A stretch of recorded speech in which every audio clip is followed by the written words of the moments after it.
Саламатсыңарбы, менин сүйүктүү окуучуларым.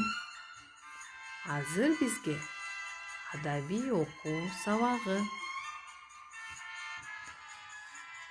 Бардыгыңарда көңүлдүү күн жана көптөгөн ийгиликтерди каалаймын. Мен бүгүнкү сабакты жакшы 4 сап менен баштагым келип турат.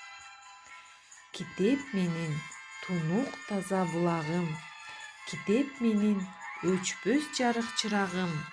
Көптү окуп, көптү билип китептен, мекениме талбай кызмат кыламын. Көрдүңөрбү балдар, китепти көп окусак, көптү билип, сөз байлыгыбыз өсүп, туура сүйлөөгө үйрөнөбүз. Анда эмесе өтүлгөн теманы тесттин жардамы аркылуу кайталап алалы. Тесттин туура гана вариантын дептерибизге белгилеп алабыз. Биринчи суроо. Өтүлгөн сабактагы тема жаратылыштын кайсы кубулушу тууралуу болду? Экинчи. Жаады кар ырында кайсы жаныбарлар айтылды? Үчүнчү суроо. Ырда улуулар эмнеден качышаарын билдиңер? Балдар, мен силердин берилген суроолордун туура варианттарын белгилеп алдыңар деп ишенемин. Бүгүнкү сабагыбыздын темасын табышмактардын жандырмагын табуу аркылуу ачып алсак. Караан көрсө абалап, күнү түнү короо кайтарат. Байкабасаң балакай, балтырыңды каап алат. Ооба балдар, бул ит. Тоодо экен үңкүрөө, топ жырткычтын күчтүүсү. Тышка чыкпай кышында, уктап жатат күн-түнү. Азаматсыңар балдар, бул аю. Демек, бүгүнкү өтө турган темабыз ит менен аю деген аталыштагы кыргыз эл жомогу. Демек, бүгүнкү сабагыбыз ушул эки жандык тууралуу болгондуктан, мен силерге бул жаныбарлар тууралуу кыскача кызыктуу маалымат бере кетейин. Ит сүт эмүүчү хайванаттарга кирет. Түпкү теги карышкыр. Алардын 400дөн ашык породасы бар. Алдыңкы буту 5, арткы буту 4 манжалуу. Иттин угуу, көрүү, жыт билүү сезими жакшы өнүккөн. Секирүүгө, сууда сүзүүгө жөндөмдүү болушат. Иттин мээси дурус өнүккөндүктөн, аларды ар кандай иштерге үйрөтүүгө жөндөмдүү болушат. Кийинки каарманыбыз аю.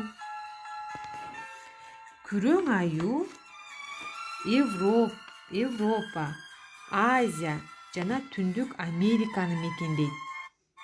Алар түздүктө да, тоодо да, ошондой эле саз, көлмөлүү, чытырман токойлуу жерлерде да жашайт. Күрөң аюлар тамакты ылгабай жешет. Алар балыктар менен да тамактанышат. Балды өтө жакшы көрүшөт. Күзүндө күрөң аю чээнге кирүүгө камынып калат. Ал абдан зор жаныбар болгондуктан, кышында кардын калың жаашы алардын тамак таап жешине тоскоол болот. Анда эмесе бүгүнкү жомогубуздагы бизге түшүнүксүз сөздөрдү билип алсак. Чээн, үңкүр. Ал эми обу жок тамашаңды деген сөз орунсуз тамашаңды дегенди түшүндүрөт. Анда жомоко кул коюу менен угуп түшүнөбүз. Аю менен ит дос болушту. Бир күнү итке: "Кана досум, чээнге кирели, кыш кирип келди. деди аю. Ой, чейин дегениң эмне? Деди ит таңыркап. Экөөбүз үңкүргө киребиз. Кыштай коңурук тартып уктап жатабыз. Жазында чейинден чыгабыз. Ачка кыш бою кантип уктайбыз досум? Деди ит.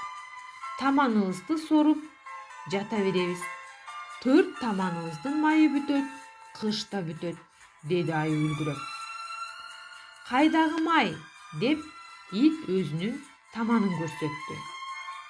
Аю иттин таманын шимип жерге түкүрдү. Ырас эле, таманыңда чаңдан башка оозго илинер эчтеме жок, деди да аю кыйшая баштады. Досум койчу обужок тамашаңды, деди ит ыйламсырап. Бирок аю анын сөзүн уккан жок. Кышкы уйкусуна кирди.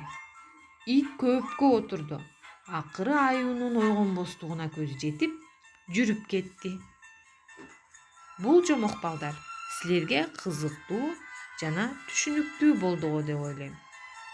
Демек, силер жомокту түшүнгөн болсоңор, анда чыгарманын картасын толтурабыз.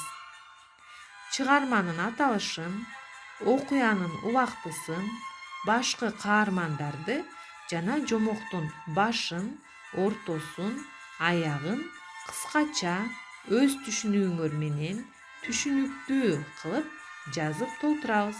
Же болбосо сүрөттөрүн чагылдырып тартып койсоңор да болот.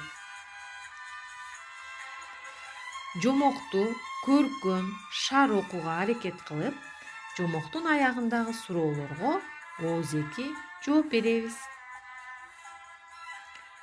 Тапшырма.